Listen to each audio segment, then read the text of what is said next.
ध्यान लेसन के ऊपर ही। बाबा लिखते क्या है मालूम है? आप तो जानते ही हैं, चाहे आप कितना भी नाक रगड़ लीजिए, कुछ मिलने वाला नहीं। ठीक है, गुरु की ग्रेस के बिना कुछ भी नहीं मिल सकता, ये तो जानते हैं ना। चाहे आप कितनी भी साधना कर लें, तोतापुरी ने हर तरह का साधना करके देख लिया। ठीक है, वो तरलंग एक होते थे, तरलंग स्वामी, हमारे यहीं के आंध्रा के रहने वाले थे। बनारस में 300 साल रहे, 300 साल साधना किया।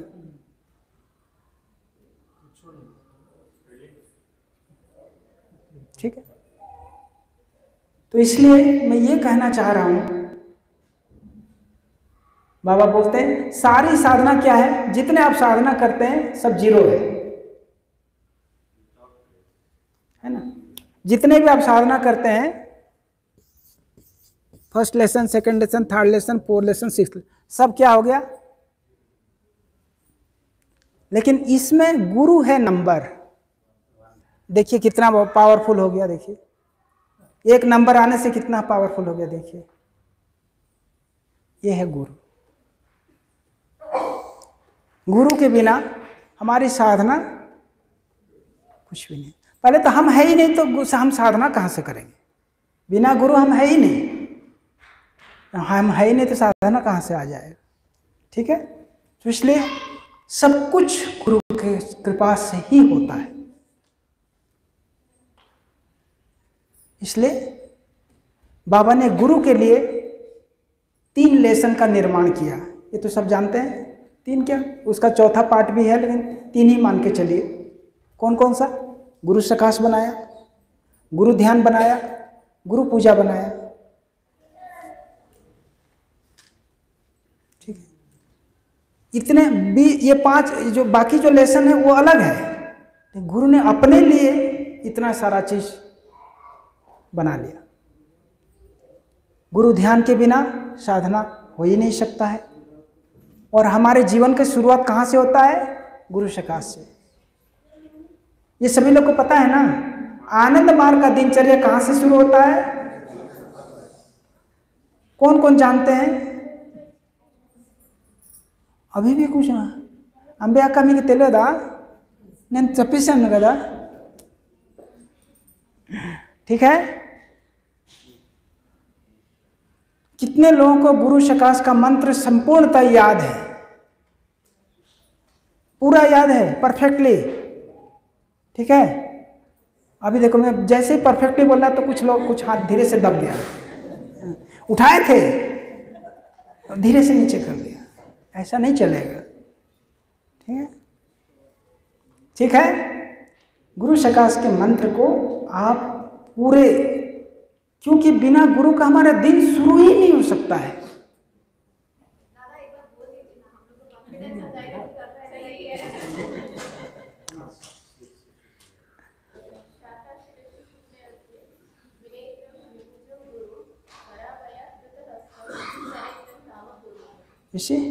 How nice, thank you.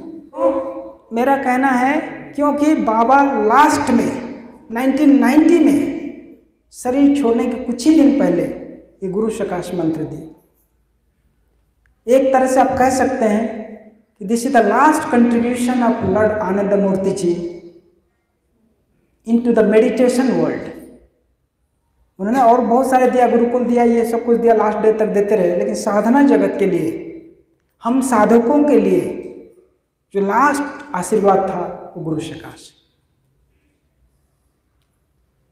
क्योंकि गुरु सकाश, जिस किसी व्यक्ति ने गुरु सकाश, अच्छा गुरु सकाश कब करना चाहिए बताइए तो, कौन बता सकता है? कितने बजे?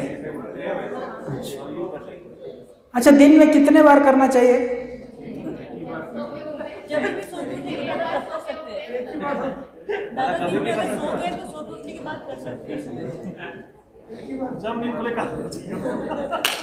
ये सब आप लोग जो है ना सब गड़बड़ कर रहे हैं। दिन में कोई शौक उठे कर लेगा? बिल्कुल करेगा, लेकिन उसमें लिखा गया प्रातः। तो क्या करोगे? वहां लिखा गया दोपहर में सो के उठे तो नहीं करेंगे। दोपहर रखेंगे, सामने में दोपहर रखेंगे। उसका अगर शाम का अगर होता, बाबा लिखते संध्या शुक्ला बजे बोलते, प्रातः शुक्ला बजे नहीं बोलते। जब उठेगा तभी ना प्रातः होगा। हाँ सोया है और दोपहर जग रहा है तो वही से भी प्रातः। जी, ये चीज को आपको समझना होगा। दादा ने अच्छा से एक्सप्लेन किया है, हमारी दिव्या दीदी ने भी अच्छा से बताया है कि जितने बार सोएंगे और जितने बार जगेंगे उतने बार आप गुरु शकाश करेंगे। ठीक है, अगर दिन में 4 बार सोए तो 4 बार गुरु शकाश करेंगे। ठीक है, कोई इंस्टॉलमेंट में सोते हैं ना, आधा घंटे का 1 घंटे का इंस्टॉलमेंट में सोते हैं, तो 4 बार करिए। जितने बार सोएंगे जितने बार जगेंगे उतने बार गुरु शकाश करिए। अरे गुरु को याद करने का मौका तो मिल रहा है, तो खुशी की बात है ना। ठीक है, हाँ जी जोर से। सोने के, हाँ सोने के उठने के बाद जो है ना माइंड पूरा क्लीन रहता है, उस टाइम में कोई पिक्चर नहीं आता है। देखिए दिन भर में आपके पास जो 2 स्टूडियो है ना, 2 स्टूडियो इतना पिक्चर खींचता है आप सोच भी नहीं सकते हैं। डेली का डेली बिलियंस ऑफ पिक्चर्स, ये दोनों इतना पिक्चर खींचते हैं आप सोच भी नहीं सकते हैं। और रात में जब सोते हैं ना, जब भी आप सो जाते हैं वो सब डिलीट होता है, ब्लैंक हो जाता है, स्टूडियो पूरा एकदम पूरा नीट एंड क्लीन हो जाता है। उस टाइम में पहला पिक्चर किसका आएगा?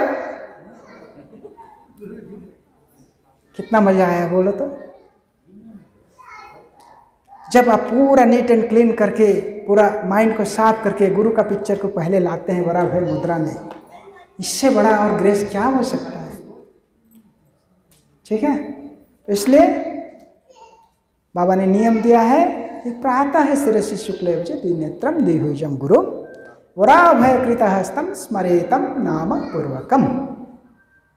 ठीक है, हर एक मंत्र को बड़े अच्छा से आनंद मार्ग गिने चुने तो 10 ठो मंत्र है, और उसको भी आप लोग जो है ना बड़ा कंजूसी से टेढ़ा मेढ़ा करके जब करते हैं, ये अच्छी बात नहीं। लास्ट में हम आते हैं गुरु ध्यान के पद। बाबा 2 पॉइंट यहाँ बता रहे हैं, इसको आप समझने के प्रयास करें।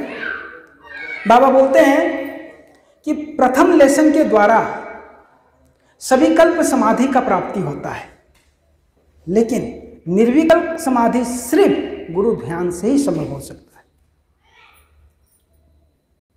बाबा बोलते हैं आदमी अपनी प्रयास से, अपनी साधना के प्रयास से कहां तक जा सकता है? यहां से इतना जो 10 अंगुल होता है, इसको बाबा ने गिन करके बताया कितना अंगुल है, 10 अंगुल है सहस्रार चक्र। ये 10 अंगुल जो है ना, ये 10 कदम गुरु का है। यहां से हम कितना भी कोशिश करेंगे तो संभव नहीं है। यहां तक है सविकल्प समाधि, यहां तक है निर्विकल्प, यहां तक है कृपा, यहां से ऊपर है करुणा। बिना कृपा का करुणा संभव नहीं है। इसलिए बाबा बोलते हैं और ये कृपा और करुणा के बीच में है गुरु। हाँ जी, सविकल्प समाधि निर्विकल्प समाधि। निर्विकल्प समाधि, हाँ जी, कृपा और करुणा। निर्विकल्प समाधि अगर हो गए तो body, physical body no, she is asking about kripa and karuna. आप देखिए, आपने बहुत पढ़ाई किया, परीक्षा में फर्स्ट क्लास पा गया, बहुत अच्छा नंबर आया, वो क्या है? कृपा। करो तो पाओ, कृपा करो पाओ। ठीक है, लेकिन आपने कुछ भी नहीं किया, सिर्फ बाबा नाम केवलम लिख करके आ गया, फिर भी आप पास हो गए, तो क्या होगा? देखिए ज्ञानदेव दादा से पूछिए, वो बताएंगे। वो बाबा नाम केवलम लिख करके पास हुए, आपको पता है ना, झूठ नहीं है, वो बताएंगे, अपनी कहानी सुन लीजिएगा। परीक्षा में गए, क्वेश्चन उतार दे, खाली बाबा नाम केवलम लिख करके आ गए, पास। झूठ नहीं, सामने आदमी सामने आप पूछ सकते हैं। क्वेश्चन उतार दे खाली बताएंगे। वो बाबा नाम केवलम लिख करके पास हुए हैं, आपको पता है ना, झूठ नहीं है, वो बताएंगे, अपनी कहानी सुन लीजिएगा। परीक्षा में गए, क्वेश्चन उतार दे, खाली बाबा नाम केवलम लिख करके आ गए पास। झूठ नहीं, सामने आदमी सामने आप पूछ सकते हैं।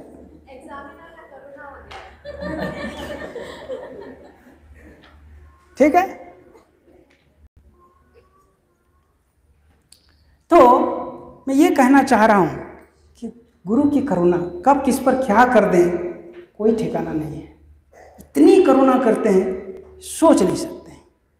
इसलिए गुरु का दूसरा नाम क्या है? करुणा सिंधु, करुणा के सागर है। आप करुणा मांगने जाएंगे तो समुद्र में डुबा देंगे, आपको निकलने नहीं देंगे। आप समझ गए ना मैं क्या बोलना चाह रहा हूं? देख रहे ना, ये आगे जो सब बैठे हुए थे करुणा खोजने आए थे, अब परमात्मा ने उनको समुद्र में डुबा दिया, अभी तक उसी में डूबे हुए हैं, बाहर निकल ही नहीं रहे हैं, है ना। अब निकलना चाह भी नहीं रहे। समझ रहे हैं ना मैं क्या बोल दिया? ठीक है। एनीवे मैं बताना चाह रहा हूं गुरु क्या है। एक जगह में बाबा एक्सप्लेन करते हैं गुरु क्या है। बहुत सारे जगह में बाबा ने बहुत सारे डेफिनेशन दिया है। गुरु आप जानते हैं, डार्कनेस एंड डिस्पेलर, ये सारे कहानी आप जानते हैं। मैं उन चीजों को आपको बताऊंगा जो आपको एक नया लगेगा। ये शब्द चैनिका में ही बाबा गुरु चैप्टर में एक्सप्लेन कर रहे हैं।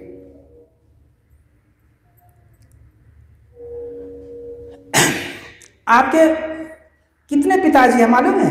शास्त्र के हिसाब से आपके कितने पिताजी हैं? शास्त्र के हिसाब से कितने पिताजी हैं आपके? पंचपिता। और कितने माता हैं? पंचमाता। जानते हैं कि नहीं जानते? नहीं जानते? मैं बता देता हूं आपको, नहीं जानते तो। जन्मदाता, अन्नदाता, विद्यादाता, कन्यादाता, भयस्त्राता, पंचपितारः स्मृतः।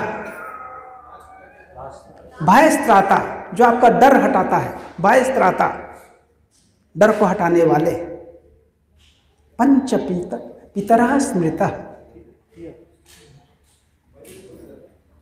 ठीक है। जन्मदाता, अन्नदाता, विद्यादाता, कन्यादाता, भयस्त्राता। ठीक, ये 5 पिता।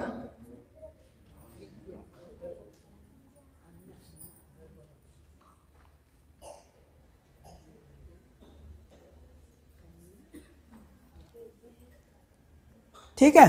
उसी तरह पंचमाता भी है। जानते हैं कि नहीं जानते? बता देता हूं। राजपत्नी, गुरु पत्नी, मित्र पत्नी, स्वमाता, कन्या माता। हाँ जी, स्वमाता, स्वमाता, कन्या माता। पंचमातरः स्मृतः। ठीक है, समझ में आया कि नहीं? पंच पिता भी बता दिया, पंच माता भी बता दिया। सब बाबा ने शब्द चंडिका में लिखा है। मैं कह, हाँ जी, नहीं समझ में आया? राजमाता मतलब रानी जो होता है, ठीक। गुरु नहीं, राजपत्नी मतलब रानी हो गया। उसके बाद गुरु पत्नी, आपके जो गुरु होते हैं, गुरु की जो पत्नी होंगी वो एक माता कहलाएंगे। मित्र पत्नी, मित्र पत्नी को भी, मित्र की पत्नी को भी आपको माता के रूप में देखना होगा। ठीक है। स्वमाता अपनी माँ, कन्या माता, ठीक है। 5 माता हुआ। जैसे मतलब आदमी शादी करता है ना, किसी लड़की से तो शादी करेगा ना, उसकी माता उनको, उनके लिए भी माता होगा ना, कन्या माता। ठीक है। पंचमाता हो गया, पंचपिता हो गया। अब देखिए, जिसको आप मान लीजिए आम आदमी किसी को तो गुरु मानता है ना, मानता है ना, आम आदमी किसी को भी गुरु मान बैठता है, गुरु हुआ, उसका गुरु को क्या बोलेगा? गुरु के गुरु को क्या कहा जाएगा? मालूम है? मालूम है कि नहीं मालूम? नहीं मालूम है तो बोलते नहीं मालूम। परम गुरु। अब परम गुरु का भी जो गुरु होगा उसको क्या बोलेंगे? उसको बोलते हैं परापर गुरु। ठीक है? अब उसका जो गुरु होगा उसको क्या बोलेंगे? उसको बोलते हैं परमेष्ठी गुरु। ठीक है? ये समझ गए कि नहीं समझ गए? अभी तक जितनी बात बताया, पंचपिता, पंचमाता, गुरु, परम गुरु, परापर गुरु, परमेष्ठी गुरु, ये सबका काम जो अकेले करते हैं वो सदगुरु।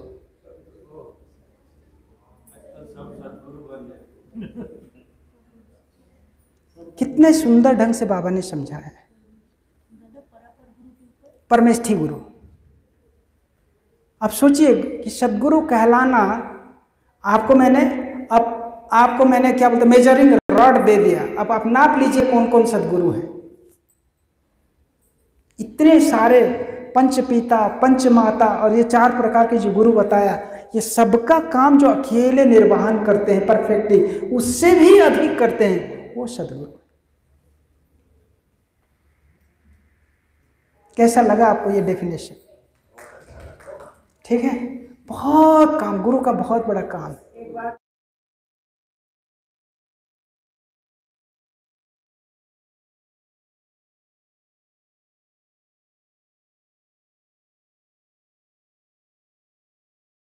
अब मैं थोड़ी सी चर्चा करूंगा प्राणायाम के ऊपर में।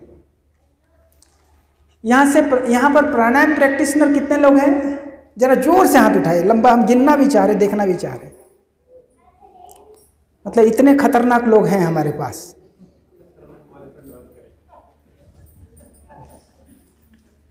जी, है ना? मैं प्राणायाम पर 4 बातें बताऊंगा मोटी मोटी, आप इसको जानने की पूरा एकदम पूरा गांठ बांध करके रखिएगा।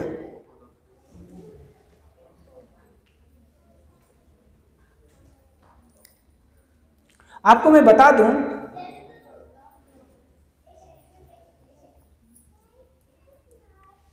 दुनिया में हम लोग जिंदा हैं एक वृत्ति के कारण। पता है कौन सा वृत्ति? कौन बता पाएगा? एक वृत्ति के कारण हम जिंदा हैं, कोई बता सकता है? वृत्ति, वायु नहीं, एक वृत्ति के कारण पूरा धरती टिका हुआ है। कौन सा वो वृत्ति है? कोई बता पाएगा? जो बताएगा पास हो जाएगा।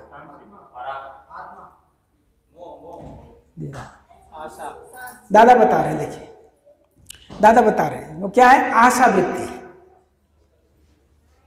आशा वृत्ति के कारण पूरा धरती टिका हुआ है। अब कोई भी काम करते हैं ना, एक आशा रहता है कि ये होगा, ऐसा होगा, इतना रिजल्ट आएगा, ऐसा हम करेंगे।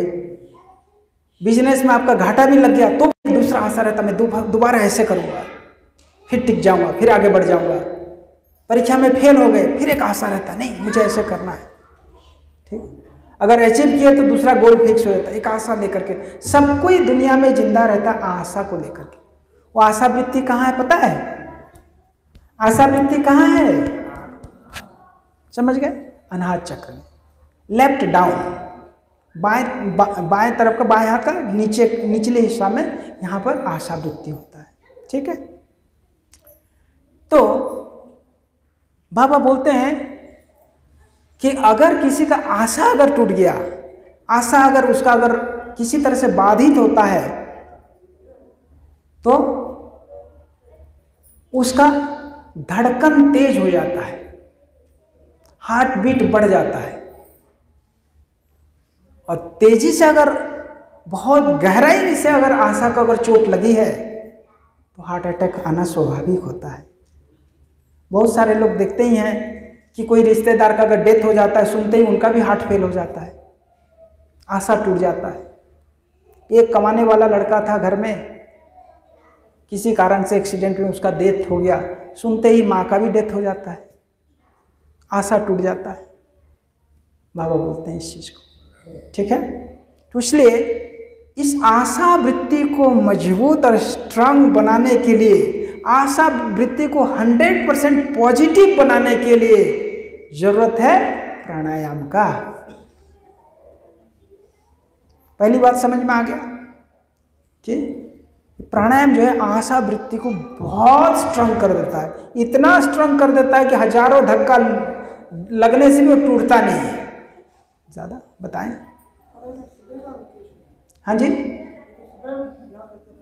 ठीक, कोई बात नहीं, एक बार कर लिए ना बहुत है, वो बताएंगे, मैं उस पर आ रहा हूँ। सुबह कहाँ कर रहे हैं, दोपहर कहाँ कर रहे हैं, रात कहाँ कर रहे हैं, उस पर हम नहीं जा रहे हैं। मैं आपको जब समझा दूंगा तब फिर आप प्रश्न करेंगे, ठीक है? ओके, ये समझ में आ गया कि नहीं आ गया? आशा को इतना मजबूत कर दिया जाए वो कभी टूटे ही नहीं। समझ गए? बुद्ध के सामने, बुद्ध क्या करते थे? सन्यासी बनाते थे, पता है ना? बुद्ध क्या करते थे? सन्यासी बनाते थे। एक बार एक छोटा सा लड़का सन्यासी बनने के लिए आ गया, बुद्ध जी हम सन्यासी बनेंगे। अरे बाबू तुम अभी तो छोटा है, 2-4 साल के बाद आया ना, अभी क्यों आ गए तुम? जाओ, अभी तुम्हारा खेलने कूदने का उम्र है, 4 साल के बाद आना। तो बोलता क्या है, 4 साल के बाद तो आना ही है ना, 4 साल के बाद तो आना ही है ना, क्यों नहीं मुझे आप 4 साल यही रख लेते हैं। बुद्ध हो गए निरुत्तर, उनके पास कोई उत्तर ही नहीं है, उनको रखना पड़ा मजबूरी में, और बालक रहने लगा। 6 महीना बीता नहीं है, बोलता है बुद्ध के पास सामने पहुंच गया, अब हम प्रचारक बन के प्रचार करना चाहते हैं। एक तो इतना छोटा सा है, आए 6 महीना भी नहीं हुआ, 2 साल 4 साल से जो सन्यासी सब पड़े हुए हैं उनको क्रश करते ये आकर के बोलता है कि हम अब जाएंगे प्रचार करने, हम सन्यासी बन गए हैं, अब जाएंगे प्रचार करने। बुद्ध देखे ये बालक तो नटखट बालक है, कहीं कुछ गड़बड़ ना कर दे, तो बुद्ध ने उसका आशा वृत्ति को टेस्ट करना चालू किए। बुद्ध बोलते हैं तुम जाओगे, लोग, तुम इतना छोटा सा बच्चा है, तुमको देख करके लोग तो चिढ़ाएंगे तुमको। तो बोलता है, बालक बोलता है मैं उनको धन्यवाद दूंगा, मैं उनको थैंक यू करूंगा। बोले क्यों? वो लोग खाली चिढ़ाए, मुझे मारे, गाली तो नहीं दिए है ना, खाली चिढ़ाने से क्या होता है, हमको तो गाली गलौज तो किया नहीं है, इसलिए हमको थैंक यू बोलेंगे। मान लो तुमको कोई गाली दे दिया तब तुम क्या करोगे? तो गाली ना दिया है तब भी हम थैंक यू देंगे, थैंक यू बोले, क्योंकि हमको मारा तो नहीं है ना। फिर बुद्ध बोले कोई मारेगा तो क्या करोगे? उसको थैंक यू देंगे इसलिए कि कम से कम मेरा हाथ पैर तो नहीं तोड़ा है ना, खाली मारा है ना। बालक ने हंसा दिया। तो बुद्ध बोलते हैं अगर तुम्हारा कोई हाथ पैर तोड़ दिया तब क्या करोगे? उनको थैंक यू दूंगा, क्योंकि मुझे जान से तो नहीं मारा है ना। अगर तो कोई तुमको जान से मार दिया तो हम तो थैंक यू देने के लिए नहीं रहेंगे, लेकिन बोल के जाएंगे थैंक यू, कम से कम आपने मुझे सुसाइड करने से बचा लिया। बुद्ध बोले कि तुम पास हो गए, अब तुम जाओ प्रचार करने के लिए। सबसे कम उम्र का प्रचारक वही बना था। तो समझ में आ रहा है? तो इतना बड़ा आशा रखो कि कितना भी उस पर ठोकर मारा जाए, ठोकर मारने वाला टूट जाए लेकिन हम ना टूटे, ये आशा है। तो आशा को मजबूत कौन करता है? प्राणायाम। अगर 1000 आदमी आकर के बोलेंगे आनंद मूर्ति जी भगवान नहीं है, तो आप लोग मान लेंगे ना? वो तो समय बताएगा कितना मानेंगे कितना नहीं मानेंगे। अभी तो सब लोग बोल दोगे कि आप लोग आनंद मार्गी हो, आप लोग सीधा बोल दोगे नहीं नहीं नहीं ऐसा नहीं हो सकता है। लेकिन जब परीक्षा की घड़ी आते हैं ना, उस टाइम में कोई टिकता नहीं। काश अगर कृपा करके टिका दिए तो टिक गए, नहीं तो नहीं। एनीवे, तो ये पहला चीज खत्म हुआ। दूसरी चीज मैं बता रहा हूं, प्राणायाम क्या करता है? 3 चक्र पर प्रभाव डालता है। कितने चक्र पर? क्यों? ये तीनों का समाहार है। प्राणायाम किसके द्वारा किया जाता है? वायु के द्वारा। 10 वायुओं का समाहार का नाम प्राणायाम है। ठीक है? तो जब हम वायु लेते हैं तो क्या होता है? प्राणायाम का नेचुरल सेंटर, प्राणायाम का जो नेचुरल सेंटर है वो अनाहत चक्र है। क्यों? यहीं पर ही समस्त वायु के संबंधित ग्लैंड्स यहीं पर हैं, चाहे हार्ट्स हो या लंग्स हो, वो कहाँ है? अनाहत चक्र में। इसलिए प्राणायाम का नेचुरल फिजिकल सेंटर इज अनाहत चक्र। नेचुरल है और फिजिकल है। और जब हम प्राणायाम करते हैं मन को एकाग्र करके करते हैं कि नहीं करते हैं? है कि नहीं? तो इसलिए ये मन के चक्र पर भी इसका डायरेक्ट प्रभाव पड़ता है। अब मन का चक्र कौन सा है? ये समझ में आ गया? दो चक्र पर तो डायरेक्ट प्रभाव डालता है। Physical effect will be there in Anahata chakra, psychic effect will be there in Ajna chakra. ये दो तो क्लियर हो गए। और तीसरा, जिस चक्र पर हम प्राणायाम कर रहे हैं उस पर भी प्रभाव डालें। सपोज हम विशुद्ध चक्र पर कर रहे हैं, ये दो तो प्रभाव पड़ ही रहा है, इस पर भी प्रभाव पड़ेगा। इसलिए प्राणायाम एक साथ 3 चक्र पर प्रभाव डालता है।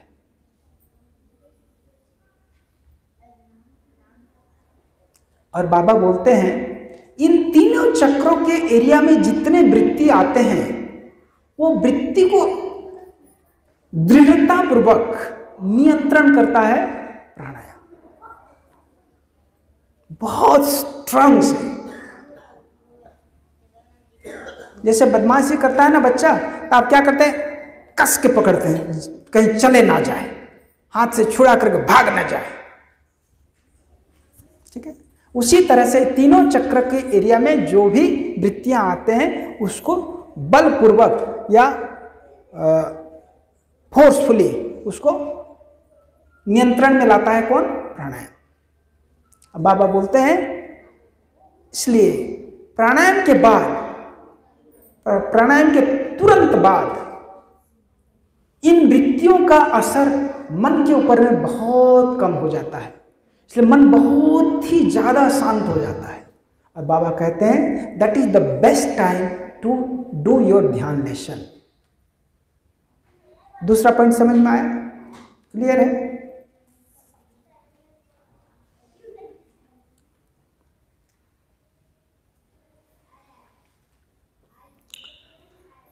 मैं तीसरा पॉइंट बताना चाह रहा हूं। तीसरा पॉइंट यह है, बाबा बताते हैं प्राणायाम को करने की विधि। जब प्राणायाम करते हैं, ये शब्द चयनिका में बाबा लिखते हैं। शब्द चयनिका में एक जगह प्राणायाम को जिक्र करते हुए वहां पर बाबा लिख रहे हैं। बाबा ऐसा है कि कहाँ क्या दे देंगे कोई ठिकाना नहीं। अब प्राणायाम का कोई बहुत गहरी साइंस है, उसको लेकर शब्द चयनिका में डालते हैं, है ना? फिलोसॉफिकल बुक में नहीं डाला। इतने सारे सुभाषित संग्रह और आनंद वचनामृतम दिए, वहां उनको देने का जगह नहीं मिला, लेकर के शब्द चयनिका में डाले। वहां लिखते हैं कि जब तुम श्वास लेते हो, ये सोचना है परम ब्रह्म का समस्त शक्ति मेरे अंदर प्रवेश कर रहा है। ठीक है? और दूसरे, जब जितने देर श्वास को रोक करके रखते हो, 1 सेकंड 2 सेकंड 4 सेकंड जितने देर रोक के रखे हो, ये सोचना है कि इस समस्त विश्व ब्रह्मांड का कल्याण मेरे प्राणायाम के द्वारा हो। ठीक है? बाबा बोलते हैं जब जितने देर तक हम होल्ड करते हैं, पल भर जितने देर के लिए हम होल्ड करते हैं, मन में ये भावना लें कि मेरे प्राणायाम के द्वारा इस विश्व ब्रह्मांड का कल्याण हो, जन जन का, कण कण का, सबका कल्याण हो, ये भावना लेना है। उसके बाद जब श्वास छोड़ते हैं, तब ये परम ब्रह्म की समस्त शक्ति पुनः परम ब्रह्म में जाकर के अवस्थापित हो जाता है। इन 3 प्रोसेस समझ में आया? मेनली जो है श्वास लेने वाला तो ठीक है, समस्त शक्तियां, और छोड़ने वाला भी ठीक है, लेकिन जो मिडिल में जो ब्रह्मी भाव ले रहे हैं कि कण कण का कल्याण हो, जीवों का कल्याण हो, जगत का कल्याण हो, ये जो भावना ले रहे हैं, ये समस्त जीव जगत पर इसका पॉजिटिव असर पड़ेगा। अगर बाबा बोलते हैं अगर ब्रह्मी भाव नहीं लिया गया तो प्राणायाम बेकार हो जाता है। बाबा ये क्यों ऐसा बोलते हैं? जैसे मान लीजिए मैं सोचता हूं मैं प्राणायाम तो कर रहा हूं, हाँ प्राणायाम कर रहा हूं, लेकिन मैं सोच रहा हूं कि प्रवीण मेरा दुश्मन है, प्रवीण का नुकसान हो जाए। हम कर रहे हैं प्राणायाम लेकिन आपके बारे में सोच रहे हैं। बाबा क्या बोलते हैं पता है? जब आप निश्वास छोड़ते हो, श्वास लेने के टाइम में ठीक है और श्वास को रोकने के टाइम में ठीक है, लेकिन जब आप श्वास छोड़ते हो वो केवल आपका श्वास ही नहीं जाता है, उसमें आपका मन का छोटा हिस्सा चित्ताणु वो उसके साथ जाता है। इतने only air is not going when breathe out, while exhaling only air is not going out, including mental thought or the atoms of the mental thought is along with this air or breath, it is going out. श्वासों के द्वारा क्या होता है कि मन का सोची हुई चित्ताणु भी साथ में जाता है और वो दोनों मिल करके जिसके बारे में सोच रहे हैं उसको प्रभावित करेंगे ही डेफिनेटली। बाबा ये भी लिखते हैं डेफिनेटली ये इफेक्ट करेगा। इसलिए बाबा कहते हैं कि प्राणायाम करने वाले व्यक्ति को बड़ी सतर्कता के साथ प्राणायाम करना है। ये जितना लाभकारी है उतना खतरनाक भी है। बाबा का कोई लेसन इतना आसान नहीं है जितना आप सोच रहे हैं, लेकिन फिर भी मजेदार है, चटपटा है, असरदार है। या While inhaling, we have to take the ideation that whole universe or the universal energy is entering inside me. Okay? And while holding the breath, that time we have to ideate that let the whole universe, let all entities in this universe be benefited with my pranayama, with my meditation, while holding time. And while releasing the breath, the same ideation and the same breath flow together, they will go and affect the universal thought process. You are asking Govardhan Garu? ये second part है ना, first inhalation, holding क्या हम लोगों का मैं सहज प्राणा मैंने उसमें उतना टाइम मिलता है तो वो आइडिएशन लेने के लिए, क्योंकि होल्डिंग नहीं ना पूरा कुंभ या कुंभ का वो प्रोसेस इसमें तो नहीं रहता। The interesting thing is that the moment you are inhaling, the same moment you are not exhaling, there is a break, and that is called purak. It may be a very fraction of second, it may be more than a minute also, but there is purak. Holding रहता है। Holding रहता है। In that holding time, take the ideation. Let the universe be benefited with our meditation. That's all. Yeah, whatever it may be. Okay? Good.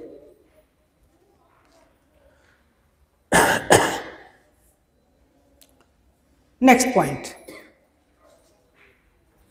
Baba says, ये point को बात मैं अभी तक जितने प्राणायाम के बारे में बोला, आप समझे चाहे ना समझे वो बड़ी बात नहीं है। अभी जो पॉइंट बताऊंगा उसको आप गांठ बांध करके रखिए, क्योंकि ये नहीं करना है। पहले जो 3 पॉइंट बताओ करना है, आप किए कि नहीं किए वो चलेगा। अभी जो बताने जा रहा हूं वो नहीं करना है। नहीं करना है तो नहीं करना है, चाहे जो हो जाए।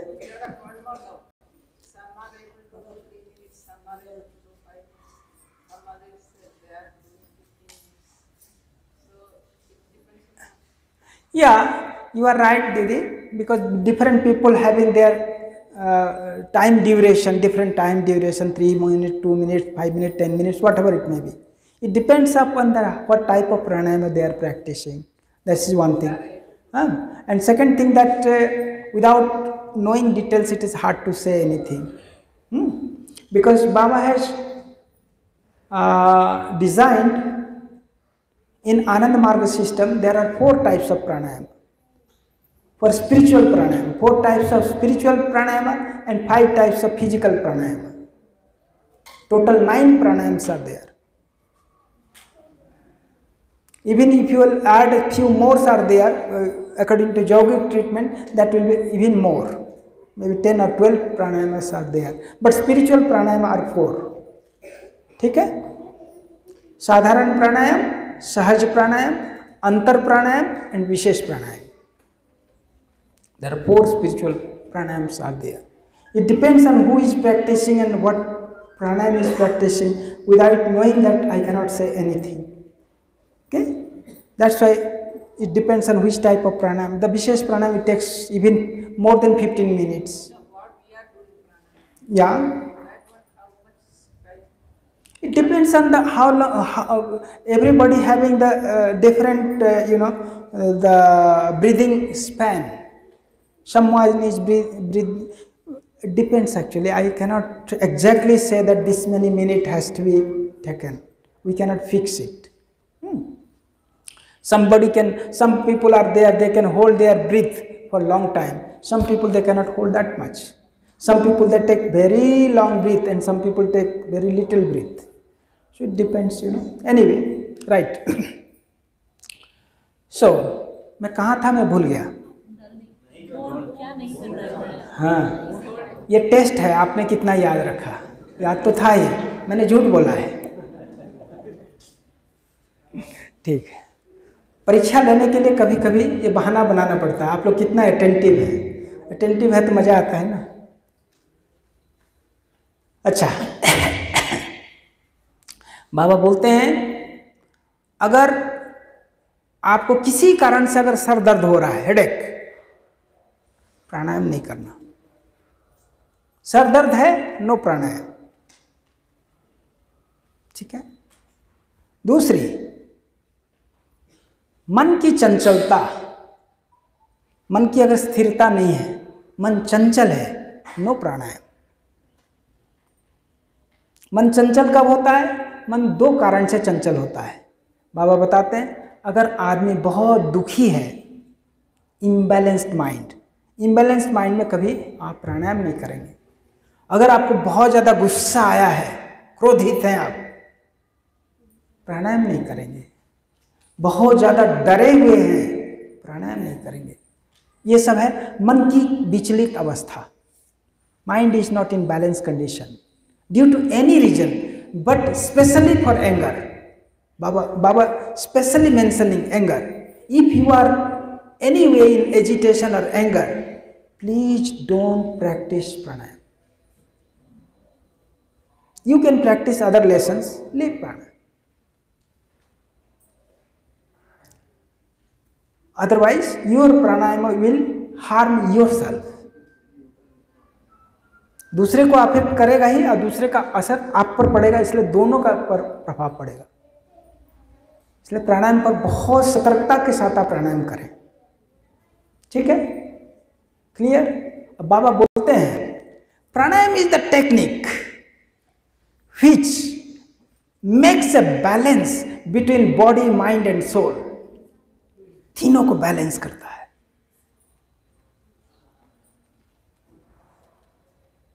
ये सीनियर आचार्य डायरी में ये बाबा का सेंटेंस है कि pranayama is balancing the body, mind and soul. And as long as the balance situation is not achieved, the higher pranayama lesson cannot be taught at any cost. It may take 1 year, 10 years, even more. But we have to wait until the balanced state of mind between body, mind and soul. ठीक है. तो ये चीज बाबा बताते हैं, शरीर, मन, आत्मा के तीनों के बीच में जब तक सुंदर सामंजस्य, बैलेंस नहीं बनता है, तब तक हायर प्राणायाम लेसन ना सिखाया जाए. इसके लिए चाहे 1 साल लगे, 2 साल लगे, 10 साल लगे, 20 साल लगे, जितना भी समय लग जाए. ठीक है. तो ये बात है। तो क्लियर है। और मैंने पहले ही बता चुका हूं कि बाबा बोलते हैं, बाबा ने और एक जगह पर सुभाषित संग्रह में बाबा लिखते हैं, जब तक आदमी प्राणायाम में परिपक्वता नहीं आता है तब तक उनको ध्यान लेसन न सिखाया जाए। ये भी बाबा डायरेक्शन लिखते हैं। तो प्राणायाम के बारे में आपको समझ के अच्छा लगा कि नहीं लगा? प्राणायाम एक ऐसा शक्तिशाली, बाबा बोलते हैं, एक लाइन और प्राणायाम का बोलूंगा फिर छोड़ दूंगा, एक पॉइंट और।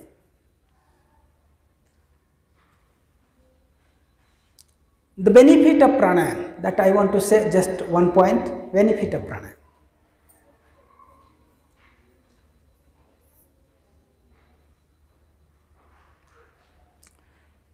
There is inhalation and exhalation. Okay, inhalation and exhalation. Between there is a pause, little bit pause, gap. Immediate after inhalation there is no exhalation, there is a gap. Similarly, after exhalation immediately there is no inhalation, there is a gap. श्वास लेने के बाद श्वास छोड़ते हैं, दोनों के बीच में थोड़ा सा गैप है।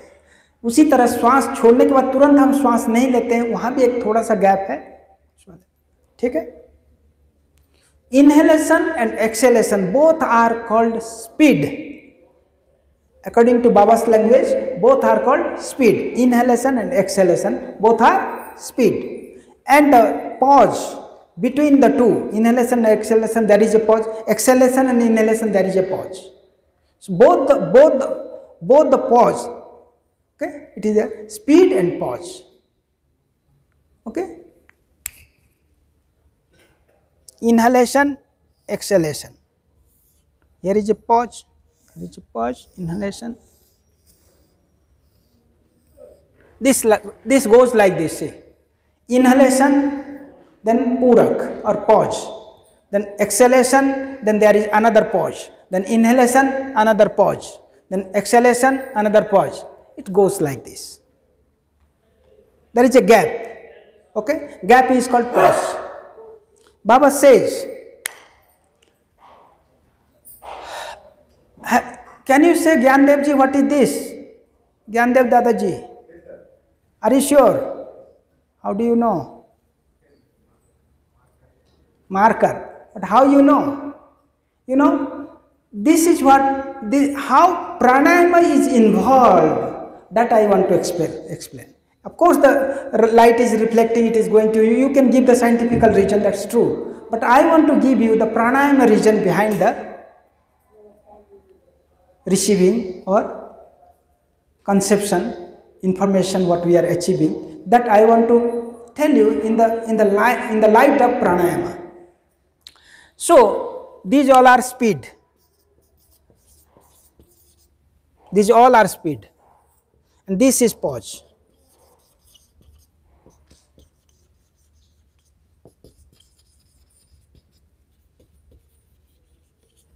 You understood? Speed and pause. Inhalation, exhalation, they are speed, and the pause are there. Baba says the informations they are coming to us, all the information they are coming to us at the time of speed. At the time of speed. But mind receives only at the time of pause. You understood me? Is it clear? Mind is receiving only at the time of pause. Informations are coming, but mind is not ready at the time of speed to receive. It is only ready at the time of pause.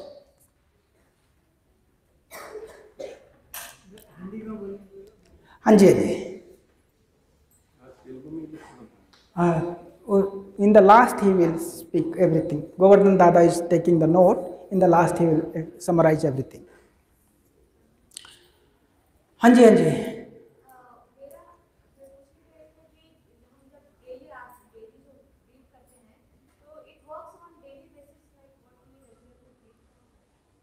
Of course, you are right. On daily basis. See, अभी हम अरुण जी को बोलेंगे, Arun ji Are you ready? Are you ready?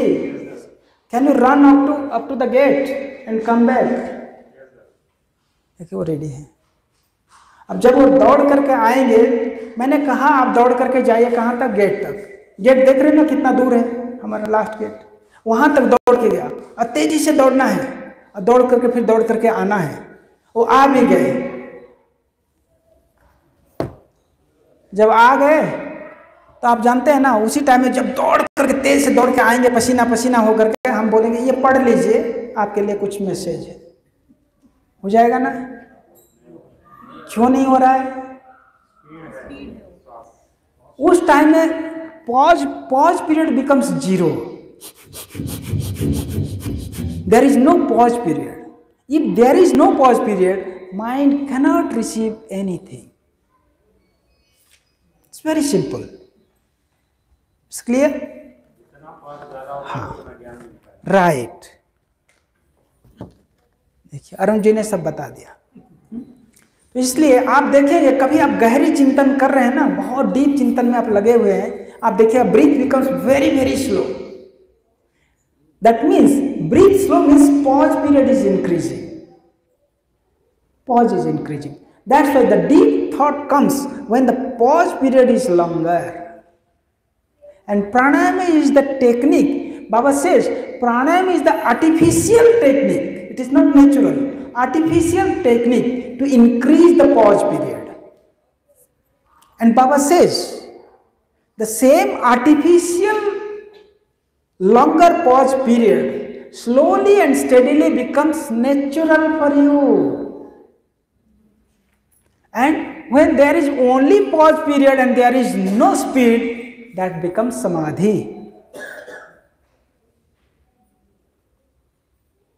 Okay? Is it clear? समझ में आया कि नहीं आया? అమ్మా కరెక్ట్ తెలిసిందా? మాకు సరిగా రాదు కాదు తెలుగు, లేకపోతే నేను తెలుగులో మాట్లాడవచ్చు.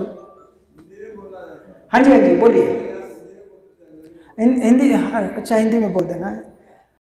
वो पॉज और स्पीड का हिंदी तो जानते नहीं है, वो तो पॉज एंड स्पीड तो उतना तो आपको समझना पड़ेगा, है ना?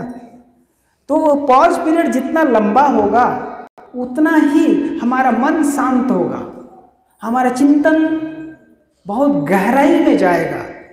और जब पॉज पीरियड पूरा खाली पॉज ही रहेगा, स्पीड रहेगा ही नहीं, वो समाधि में चला जाएगा।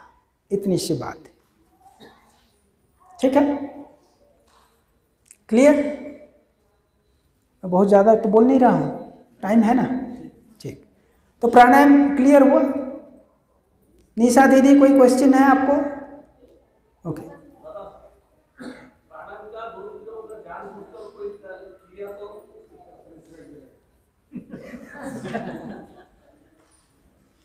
मैं इतना कहना चाहता हूँ, बाबा बाबा ने इस बात को भी लिखा है, शंकर दादा आप समय बता रहा था कि बाबा लिखते हैं, इफ अविद्या तांत्रिक will do pranayama with the bad intention, he can be easily convert into a terrorist. ये बाबा का सेंटेंस है। प्राणायाम इतना खतरनाक चीज है, अगर गलत आदमी के हाथ में पड़ गया वो दुनिया को तहस नहस कर सकता है। ये सच बात है, ठीक है ना? इसलिए बाबा ने हमको जो प्राणायाम दिया है उसका साइड इफेक्ट बहुत कम है ही नहीं।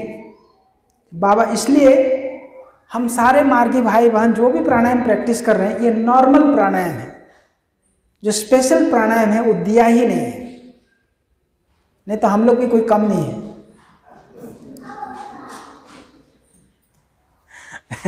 हम लोग चाहे अच्छा यूज करें चाहे ना करें, खराब यूज हम लोग सबको बहुत अच्छा से आता है। घर बनाने आए चाहे ना आए, तोड़ने बहुत अच्छा से आता है, ठीक है? एनीवे, तो हाँ जी, what? Baba has given for all, but I'm not telling not for the sannyasis or grihi, Only eligible people can get it. That's all. It doesn't mean that specific people will get. No discrimination. Only your meditation has gone up to that level, and you have achieved that balanced state of mind through the normal pranayama. Only then everyone is eligible and they will get. Okay, good. And there are some more formalities are there that also one has to. Okay, it is given. It is given. Yeah. So, yes, please.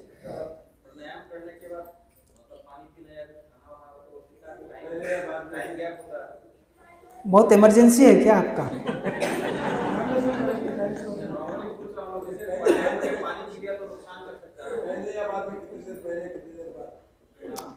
अरे भाई, प्राणायाम के बाद बाबा directly बोलते हैं कि ध्यान lesson करना है, तो पानी पीने के लिए क्यों कर रहे हैं? अब बाबा को पहले पानी पिला दीजिए ना ध्यान में बैठ के, उसके बाद आप पी लीजिएगा।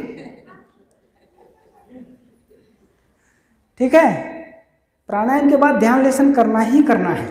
प्राणायाम के बाद 5th लेसन है उसको करना है, उसके बाद 6th लेसन करना है, उसके बाद आपको पानी पीने का अधिकार है। और उसमें कितना टाइम लगेगा आप जोड़ के बता दीजिए हमको। ठीक है, राइट। नहीं, फिर भी अगर आपको बहुत प्यास लग गया है, थोड़ा रुक करके पानी पीजिए। आपका कहना सही है, मिनिमम 10 मिनट का तो गैप दीजिए ही। ये मैंने अपने तरफ से कह रहा हूँ, ये कहीं बाबा ने नहीं लिखा है। जो मैं समझ पा रहा हूँ मैं आपको बताया, लेकिन ऐसे बाबा कहीं लिखे नहीं इस पॉइंट को। तुरंत नहीं। हाँ जी, 4 टाइम प्राणायाम का विधान बाबा ने दिया है, सुबह, दोपहर, शाम, रात। सुबह 9 बजे के पहले आप कर लें, फिर दोपहर में 2 बजे के पहले आप कर लें 12-1-2 में, फिर शाम के टाइम में 6 बजे 6-7 बजे आप कर लीजिए, और रात को 11 बजे 4 बार का प्राणायाम की व्यवस्था बाबा ने दिया है। हाँ जी, बिल्कुल कर सकते,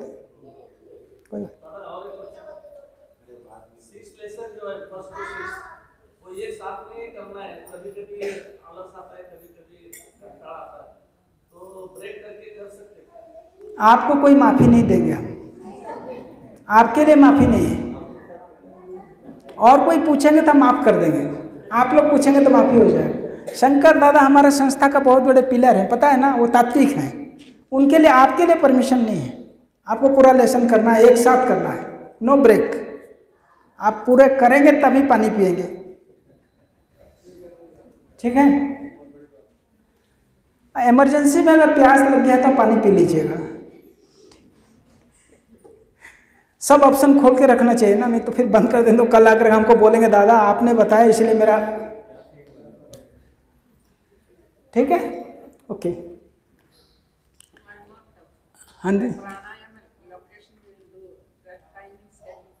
yeah, the different people have their different locations of pranayama, morning and noon time. They have to get it from their acharyas. Okay, good.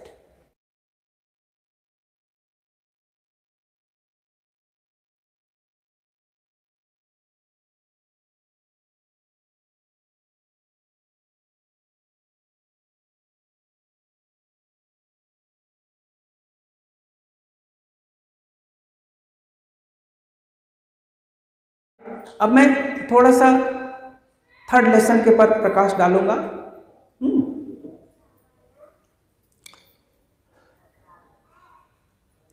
दोनों को कंबाइनली चलते हैं तो थोड़ा सा आसान होगा, 3rd लेसन के साथ साथ 5th लेसन भी। ठीक है,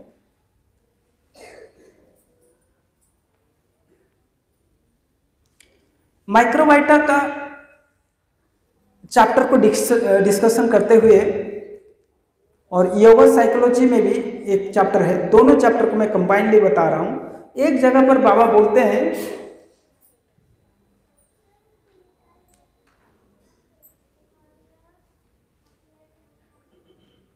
बाबा बोलते हैं कि साधना मार्ग में आगे बढ़ने के लिए चक्रों का अवस्थिति जानना जरूरी है, लोकेशन ऑफ द चक्रास। इसका एक्सप्लेन करते हुए बोलते हैं, the location of the chakra will not suffice, it is not sufficient, we have to know the technique. यहां पर दो चीज बाबा बता रहे हैं, इसको आप ध्यान से सुने। Baba says we have to understand, rather we have to learn the technique of cleaning and control of the chakras. एक है cleaning, दूसरा है control. Without the cleaning and control of the chakras, the meditation cannot be perfect.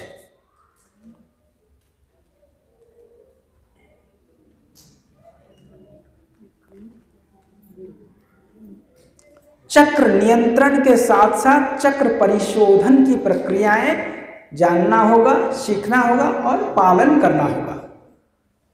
ठीक है, चक्र नियंत्रण means control and चक्र परिशोधन मीन्स क्लीनिंग, प्यूरिफिकेशन।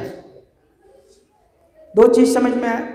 तो ये दो चीज के on the basis of this two things Baba has prepared two different lessons, third lesson and fifth lesson.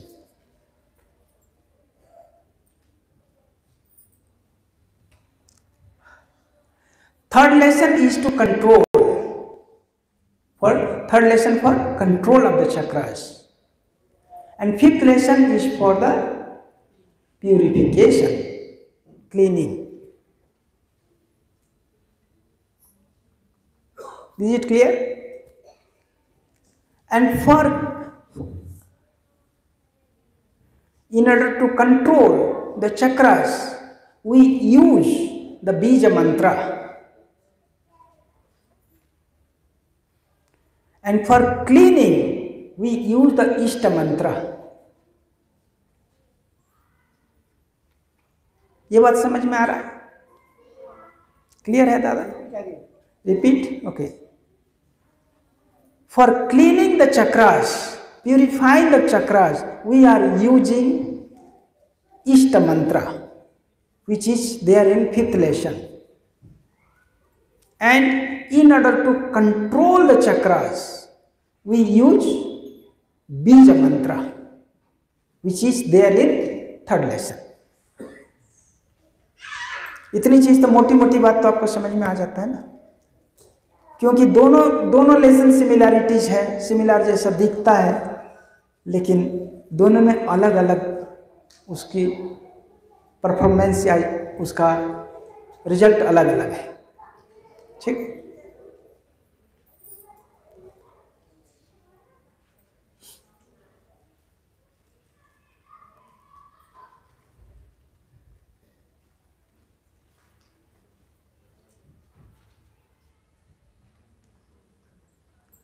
इस चीज को बाबा ने हायर लेसन्स में इतना क्लियरली एक्सप्लेन किया है, बहुत ज़्यादा डीप जाकर के बाबा ने उसको एक्सप्लेन किया है, और हम लोगों के लिए तो थोड़ा सा दिए हैं, लेकिन हायर लेसन्स जो विशेष योग के जितने लेसन्स है उसमें कम से कम हाफ ऑफ विशेष योग इसी पर ही आधारित है।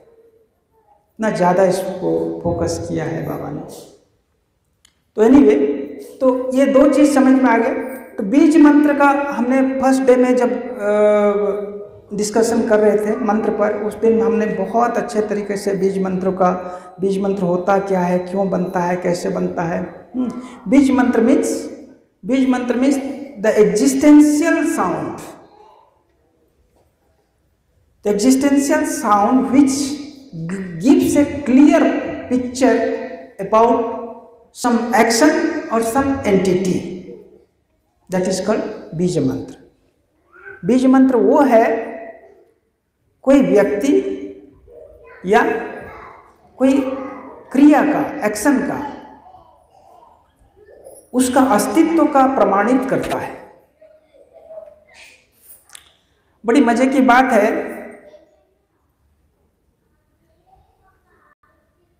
बाबा बोलते हैं,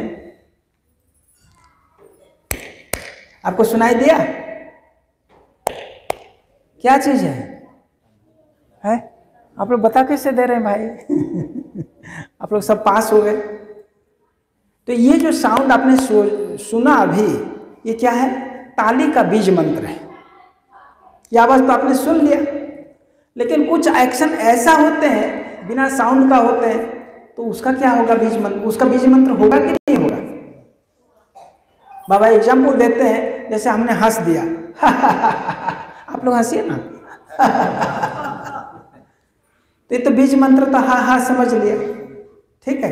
बाबा दूसरा एग्जाम्पल देते हैं, बाबा बोलते हैं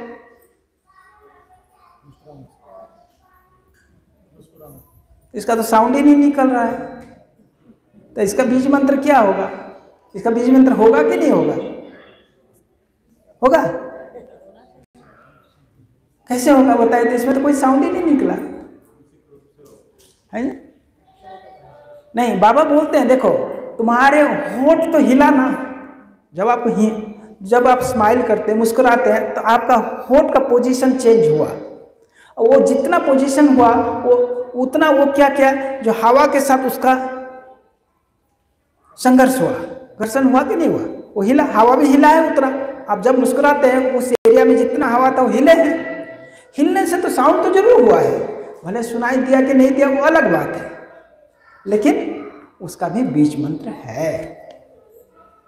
तो इसलिए बीज मंत्र कितना सोफिस्टिकेटेड है, उस चीज को बाबा समझा रहे हैं कि हर एक एक्शन हो सकता है कि आपको पता नहीं। जैसे बाबा बोलते हैं कि आपने कोई चीज बोल दिए, हमने सुन लिया। अगर हम बोलेंगे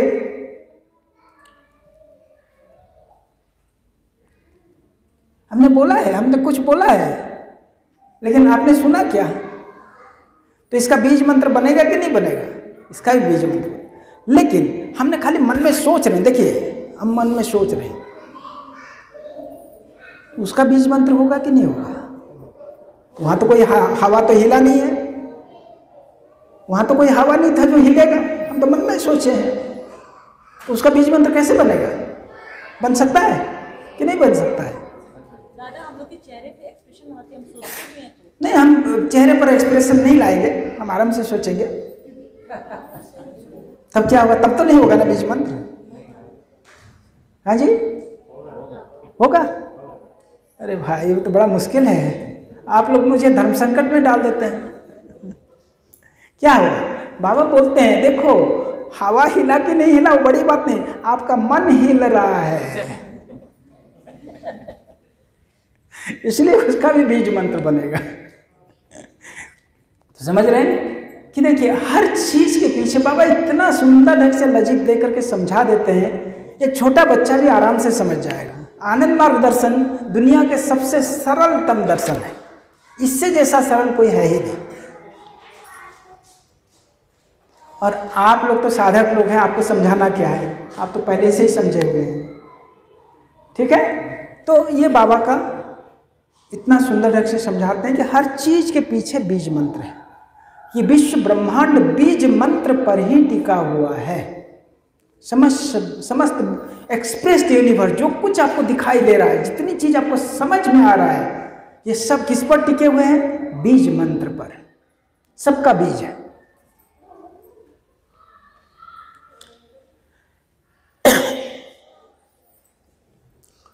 उस दिन भी मैंने चर्चा में आपको बताया था, इस संसार का सबसे बड़ा दो ही बीज मंत्र है, बताया था मैंने, है ना।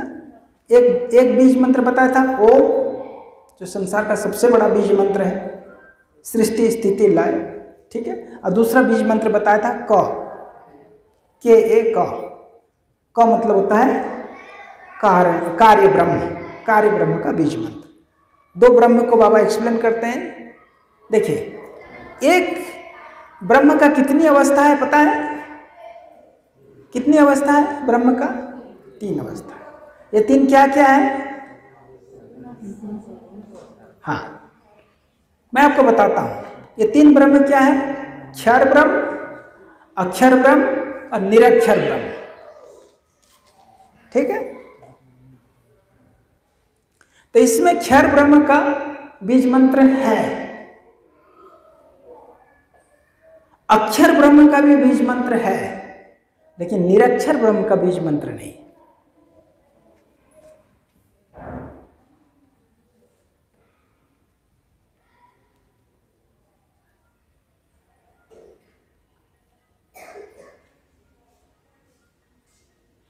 इसका एक सरल एग्जाम्पल मैं आपको समझा देना चाह रहा हूं, ये समझ जाएंगे तो ये आपको बहुत जगह में काम देता रहेगा।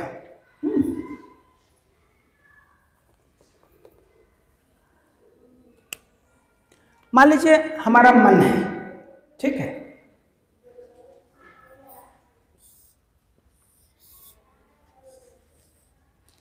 ये इतना बड़ा हमारा मन है, ठीक है। हम सोच रहे हैं दादाजी तो बहुत परेशान कर रहे हैं, अगले बार हम लोग दोबारा कभी नहीं आएंगे। ये सच नहीं है, सोच, ठीक है। ये जो सोच रहे हैं तो ये क्या है, आपको दिख रहा है स्पॉट, उतने एरिया में हमारा माइंड में ये इतनी चीज का चिंतन कर रहा है। इतना बड़ा माइंड है, उसमें से छोटा सा एक एरिया में ये चिंतन चल रहा है, ठीक है। इतनी चीज तो समझ में आ गया।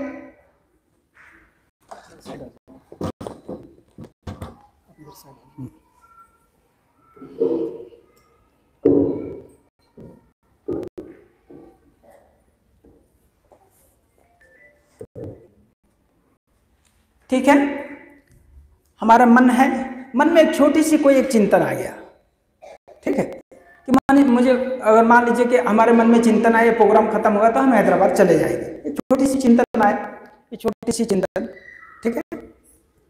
और ये जो छोटी सी चिंतन आया, इसके चलते इसके आसपास में जो एरिया है वो अफेक्टेड हो जाएंगे।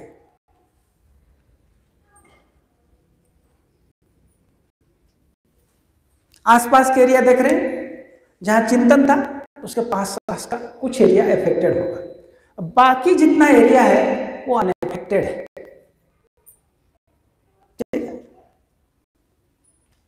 तो बाबा कहते हैं, उसी को समझाने के लिए बोलते हैं कि उसी तरह परम ब्रह्म को इसको समझने की कोशिश कीजिए। जहां आपका छोटी सी हिस्सा में जो प्रॉब्लम है उसको क्या जाता है क्षर ब्रह्म, क्योंकि वहां प्रॉब्लम है, क्षर ब्रह्म, that is inside the problem, ठीक है। और उससे जो रिलेटेड है वो अक्षर ब्रह्म है, उसके साथ जुड़ा हुआ है। लेकिन जो ये दोनों से जिसको कुछ लेना देना नहीं है वो निरक्षर ब्रह्म है, उसे कुछ लेना देना, छोटा सा, ठीक है। तो इसलिए हमारी साधना का जो हम अभी कहां पर हैं, हम कहां पर है पता है, हम क्षर ब्रह्म में हैं, इस संसार में हैं। हमारी साधना के द्वारा हम अगर अक्षर ब्रह्म को प्राप्त करते हैं, अक्षर ब्रह्म को अगर प्राप्त करते हैं उसको कहते हैं मुक्ति, सिंपल सी बात है। अगर निरक्षर ब्रह्म को प्राप्त करते हैं मोक्ष, ठीक है। मुक्ति का मतलब यह है कि हमको ये प्रॉब्लम में कोई अनअफेक्टेड है, इसका मतलब है नहीं है कि हम पूरा संपूर्ण रूप से परमात्मा मिल गए हैं, हम बीच में हैं अभी भी, तो उसको बोलते हैं मुक्ति। हमको बांध दिए थे आपने खो दिया, मुक्त हो गए हम। लेकिन इसके मतलब हम तो है ना, हमारा अपना अस्तित्व खत्म नहीं हो रहा, अपना जब अस्तित्व खत्म होगा तब जाकर के ये परमात्मा मिलेंगे। तो ये जो मुक्त होने का जो प्रक्रिया है, इस मुक्ति पाने की जो रास्ता बनाई गई है, उसके लिए मदद करता कौन है, बीज मंत्र। बीज मंत्र यहीं पर उसका प्रयोग होता है कि बीज मंत्र के द्वारा हम क्षर से अक्षर में और अक्षर से निरक्षर में जा सकते हैं। इसलिए बीज मंत्र का महत्व बहुत है। और हम इस पंच भौतिक दुनिया में रहते ही हैं, श्री जल पावक गगन समीरा, ये तो पता है। ये 5 तत्व से हम घिरे हुए हैं, यही हमारे मन में हमेशा बंधन डालते जाते हैं, जिसके चलते ये 5 तत्व से मुक्ति पाने के लिए बाबा ने क्या बनाया, तत्व धारणा। तत्व धारणा किस पर आधारित है, बीज मंत्र पर। बड़ी मजे की बात आपको मैंने उस दिन भी थोड़ा सा बताया था कि बाबा ने जितने भी बीज मंत्र लिया है, कार्य ब्रह्म से एक भी बीज मंत्र नहीं लिया। सब बीज मंत्र किससे लिया है, कारण ब्रह्म से लिया है। ये समझ में आया? कार्य ब्रह्म हमेशा आपको बंधन में डालेगा। कार्य ब्रह्म आपको क से लेकर के क्ष तक, क से